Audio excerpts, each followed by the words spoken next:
So it is my great pleasure to welcome David Marriott to the stage. David is the Chief Operations Officer of the Eastern Region and the Americas. Love that title, the Americas, doesn't that sound great? And is one of NAF's biggest advocates. I am so pleased to have him here today and to share with us what it means to Marriott and to him to be distinguished. So that's the context. We've just recognized our definition of distinguished. We want to translate that now into what it means to a company and to a leader. And I have a short story, which I didn't tell David I was going to say, how I first met David. So I had the great pleasure of partnering with Marriott and had the pleasure of being invited to the Academy Awards.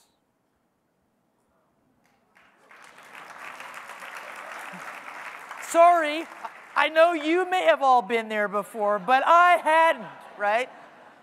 So I'm nervous. I'm very, very nervous. This is a big deal, and this whole star power thing, and want to know how much makeup you have to wear, and all those good things. What am I going to wear, right? It's so not in my space. So, I was going to meet this guy named David Marriott, and he comes in with his wife, Carrie.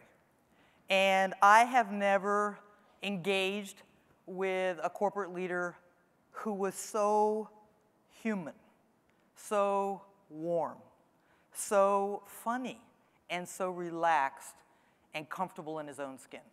And his wife is ×2 that. And Carrie has this gorgeous tangerine, I remember, tangerine chiffon, long, I did not have one of these, but long tangerine gowns on, and I watch her coming down, and I'm going, oh my God, and she's walking like this, down these stairs, going into the Academy Awards. She has a cast on one of her legs, and she's got a crutch, and I'm going, oh my God. And I said, oh my God, I can't believe you're here, and she goes, oh, I wouldn't miss this for the world. She was skiing, totally torqued everything in her leg, but oh, I'm coming, I'll be there. And I have to tell you, I didn't want to sit anywhere near her. She was gorgeous, but she's totally messed up her leg. They are just real people, just real people. And I think so often we get afraid to connect with companies and business leaders because we think they aren't just people. And they have as much respect for you and the work you do as they have for themselves and their own work. And the degree to which we can remember that, we will build a level of personal relationship with our partners that can change the outcomes for our kids. So David, join me on stage.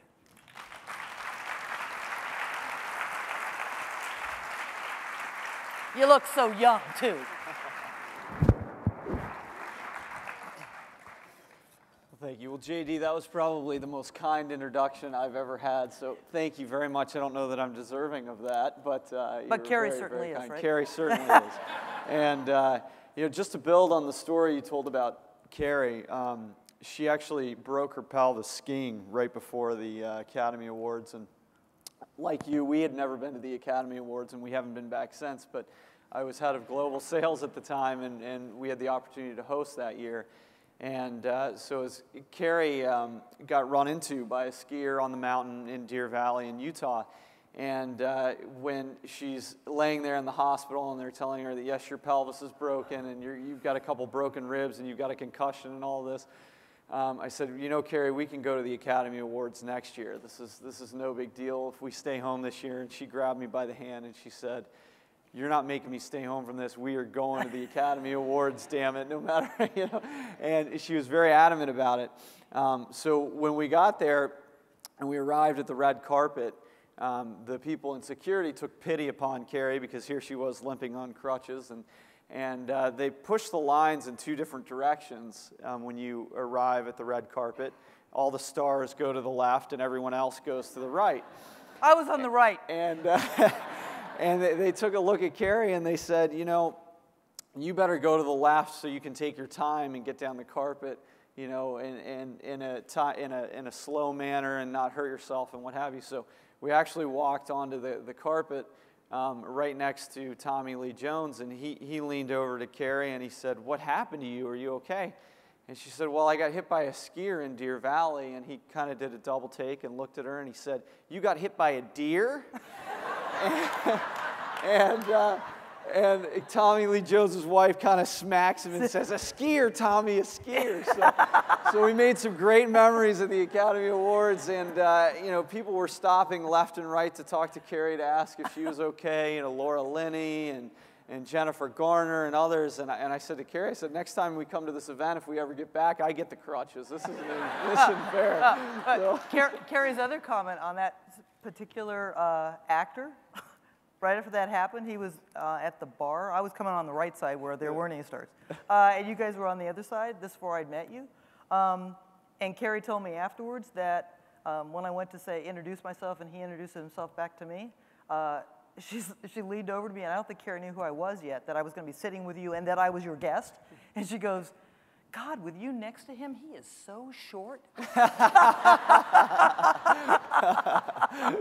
So, yeah. Okay, so back to distinguished. Yeah. So you just saw the awards. You just saw the, Yep. This is our second year of doing it and codifying what it means to be distinguished. And I know you and Marriott have spent a lot of time thinking and defining quality and calling out qualities in a way. So in our context, translated to your world, what does distinguished mean to the Marriott Corporation? Well, it's an interesting question, and I think it's one that can be answered in many ways, because there's many factors that come into play when you talk about being distinguished. But just as any other organization, whether you're a company, a nonprofit, et cetera, we have a balanced scorecard, and we're focused on several metrics as well, as you can imagine. And so, of course, driving for results is absolutely critical when it comes to being distinguished and achieving results. But I think beyond that, it's being exceptional in every way, really. And when I say being exceptional, it's working hard, it's being innovative, it's being willing to take risks, it's supporting your people and being there for them, it's being fair with your people, and I think above all, it's honesty and it's integrity. I think anything that you do in life, if you don't do it through that lens of honesty and integrity, you're shortchanging yourself and you're shortchanging others. So I think all those factors come into play when we talk about being distinguished. So, I had a boss. Yes, I did. In another life. We all have bosses. Yeah, we all JD. have bosses, but one that actually was related to my paycheck.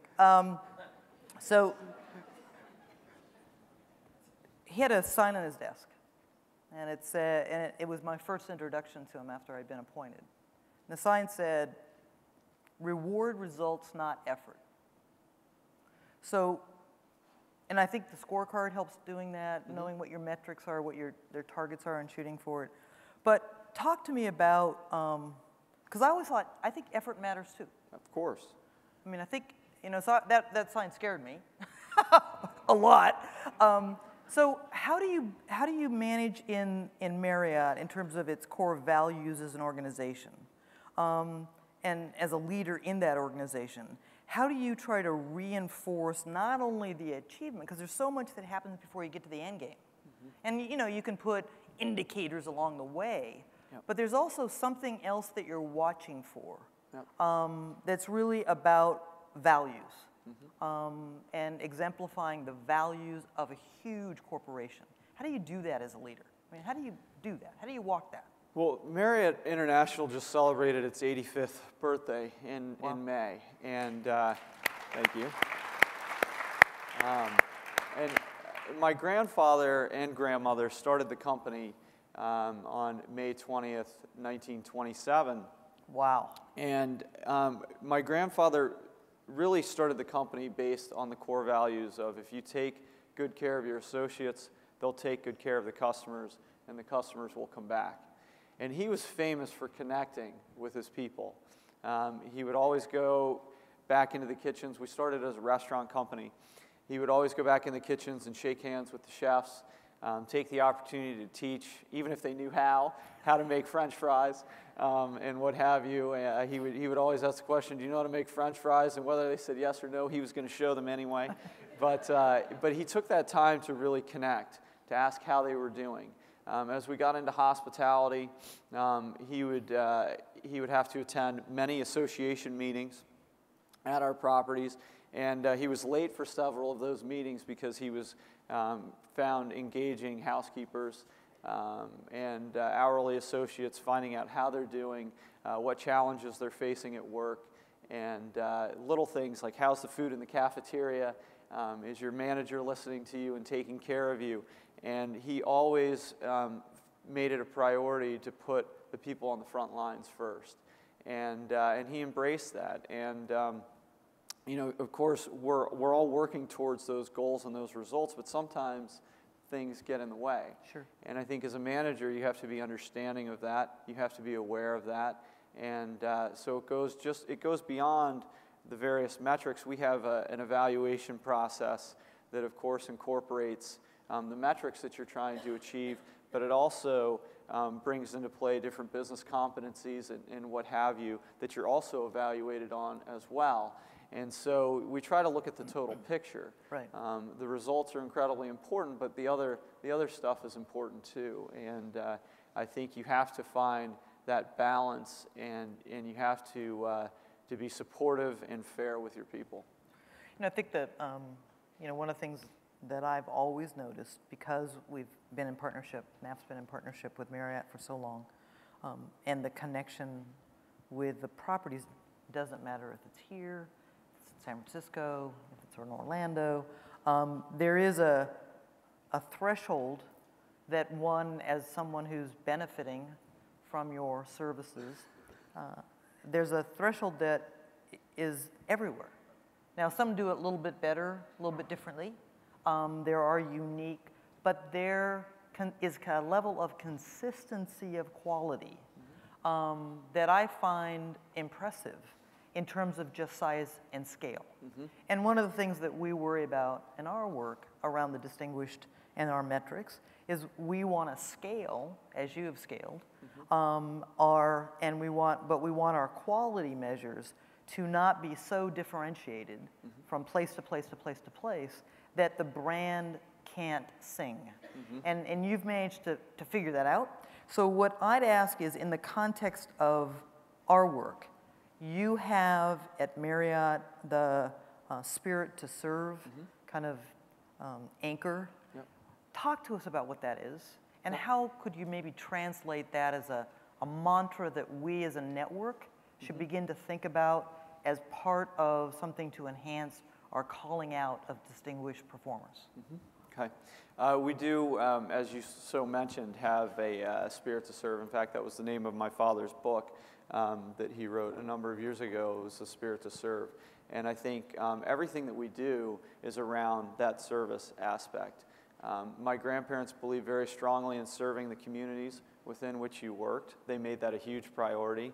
We have a week every year that we really focus on our associates. It's called Associate Appreciation Week. And during that week, we have a Spirit to Serve Day where you will find hundreds of thousands of our associates out in the communities around the globe, serving hospitals, serving charities, doing everything that they can do to help out the community on that day. We have a great partnership with Children's Miracle Network and others. And as I look at our business and I work with our leadership in our region, one of the things I focus on more than anything else is the service that we're providing to our customers. You know, I find myself talking much more about our associate engagement survey and how happy our people are, and our guest satisfaction scores, how happy our guests are, than I do about our financial metrics. We have owners and we have finance leaders that really put a lot of robust focus on the financial side of the business, and of course I keep a close eye on it. You have to as a leader. If you don't make money, you don't stay in business. But I find myself, when I'm out at the properties and when I'm engaging with others, talking much more about the service that we're able to provide to our guests, what kind of level of service we're providing, what opportunities we have to make that better. Because I know that if our guests are happy when they're in our hotels, that they'll come back and the business will be successful and it will grow. So the Spirit to Serve really permeates all aspects of our business. But you mentioned, you know, as you grow, it does become a challenge. One of the things that we feel we have, which is special to Marriott and really makes us a special organization, is our culture and our core values. And a big part of that culture and those core values is service. But as you grow and expand, it becomes more challenging to hold on to those core values and to really hold on to that culture. And recently, I'm sure many of you in this room are aware, my father, who had been leading the company for 40 years, just announced that he was stepping down as the chief executive officer. I don't use the word retirement because that has become a bad word around the household, and he has made it clear that he is not retiring. Yeah. He has stepped down as the chief executive officer, but he's a very engaged executive chairman. And really, we have, as an organization, we've taken the lead from him. When he visits a property, he goes right to the kitchen to shake hands. He goes right to the back dock. He has a very service mentality that he has, and people see that, they feel that, and the organization walks in lockstep with that leader. But to sustain, now that he has stepped down as CEO, one of the things that we wrestle with is how do we sustain this great culture that he and my grandparents have created. And you have to have great processes in place. You have to have associates who are engaged and who believe in that culture and in those core values. And you mentioned something in your earlier remarks about creating sort of an environment that has a lot of momentum and energy and can sustain itself and keep going regardless if a fantastic superintendent steps down or if a phenomenal leader steps aside, to create that culture and that energy that just galvanizes everyone and makes them feel part of something special and part of a family. And so I always talk about, I have a family. Carrie, you mentioned my wife. I have 4 children, my parents, etc. But I also have an extended family, and it's my work family at Marriott. And I truly believe that our associates feel like they are a part of that Marriott family. And I think that is so important in sustaining that culture, those core values, and that spirit to serve that you touched on. I think you're right. I mean, I think that the struggle I have is the tough love. I mean, Bill, in his opening remarks, he talked yesterday about the NAF family. So this organization's aspired to have that kind of culture as a network, and to care for one another as people and about the work for a singular purpose of changing the outcomes and lives of young people. So some consistency and some complexity in that. But the struggle, and I'm sure you have it, and I know our field has it, is when you're a family, there are also non-negotiables. Yes. I mean, it's all nice and touchy-feely, lovey-dovey stuff, right, when you talk about the culture stuff. But at the end of the day, you've got a very clear metric, which is if you don't make money, you go out of business. That's right. So, and we have a very clear metric on raising resources and having outcomes for kids, because if those aren't showing results, we're going to go out of business. That's right. Or our schools are going to stop doing that work. Yep. How do you navigate the tough love in that space of, I care about you, I think you're good at what you do, you care desperately around the work, but your numbers are not coming where they need to come? How do you keep your culture, because we're in this transition to being very serious about scorecards, but still don't want that to push the culture away, and because this is not about becoming, the cops of outcomes around career academies. This is about leading quality for outcomes for kids. How do you navigate that? Well, I think part of caring about your workforce and your people is creating and setting very clear expectations and holding them accountable to them. If you don't expect, it's the same thing I think as a parent or as a friend. If you don't have high expectations for those around you, they're never going to reach their potential. And I think it's the same thing for those who either work for you or you're associated with in your workplace. You have to have high expectations for them, and you have to be willing to hold them accountable to those results and to those expectations. And I think most importantly, you have to be fair. That spirit of fairness, I think, creates an environment where people are motivated, people want to succeed, and people know that what's expected of them, and they're doing everything that they can to get there. But you have to be fair, and you have to create clear expectations, and accountability is absolutely essential. Right. So, last framing question, and then I would offer you to ask a question of us. And that's scary for me because this isn't on the script. But you got to see the kind of distinguished thing that we just did, and for the first time personally. And I'd love if you had some questions of us, any struggles that we're facing. But as we think of your sweet spot that matches our sweet spot, which is hospitality and tourism, but what your company has taught us is we have a lot of kids in other themed career academies like IT that actually have work opportunities and spaces in your properties that aren't coming from hospitality and tourism per se. Mm-hmm. The same could be true for engineering. I mean, you actually have one of those companies that draws or could draw financial services. Mm-hmm. One of our alum with Great Star and has been president of many benefits actually was a hospitality and tourism student working in Marriott and went into finance, right? Sure. So we all of our themes can play in your space. So my question is really, as you imagine the future of your company and you look at NAF as a strategy for pipeline development, mm-hmm. and people think that's really cold because it's not just about a job, right. You know, but from our space, it's really about individuals having the ability to control their financial future and their financial independence. So we want the connection to the workplace. What would you advise us to make sure is in every theme, not just hospitality and tourism, but every theme, from a company perspective, to make sure that there's a nugget? No student walks out of our academy with a credential called a NAF, College and Career Credential, without having this. I mean, there's a lot of things that you look for in people, but what's the nugget? What's the thing everybody in this room should say, my college and career ready assessment had better have this in it because it's the most important? I think it's the ability for your students to connect. I really do. I think communication is absolutely essential.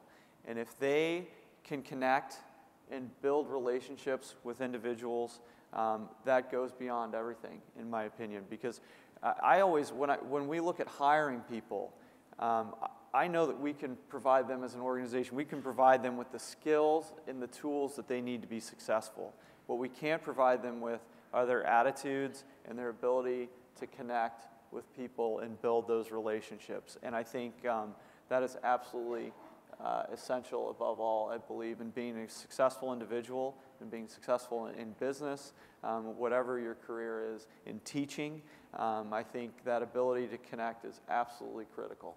And so the more that we can do to help our students develop those skills, get themselves out of their comfort zones, feel comfortable presenting, feel comfortable in an environment where they have to work on teams or with individuals, I think the more success that they'll be able to find. Cool. Do you have any questions from us?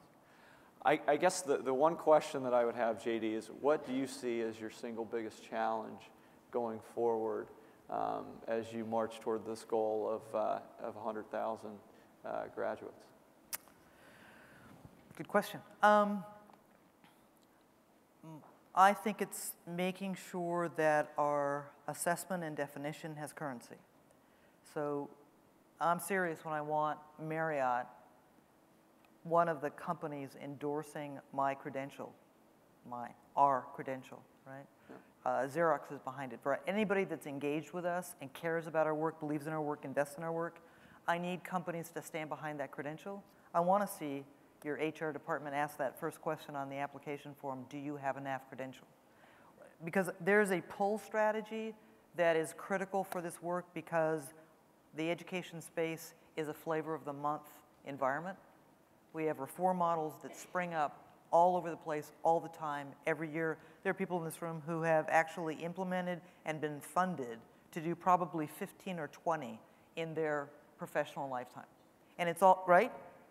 It's all the singular new best idea, as though no new idea has ever come that looked like it, right? And we know all great ideas are emerging ideas from other ideas. We hate to honor those, we jump to the new thing. So it's going to be very important to both honor the 30 years, but also lift us out of a career technical education space into a high school reform space for the 21st century that has a credential that you want. Mm-hmm. And I think that that is not an easy task. I think it's fundamentally critical, but I think that is going to be a big lift for us. We can get you the numbers, but do the metrics behind the numbers matter? That's right. That's our big lift. That's great. Great. Thank you. Thank this guy. Thank you. Thank you, JD. Thanks. Appreciate it. Good to be with you.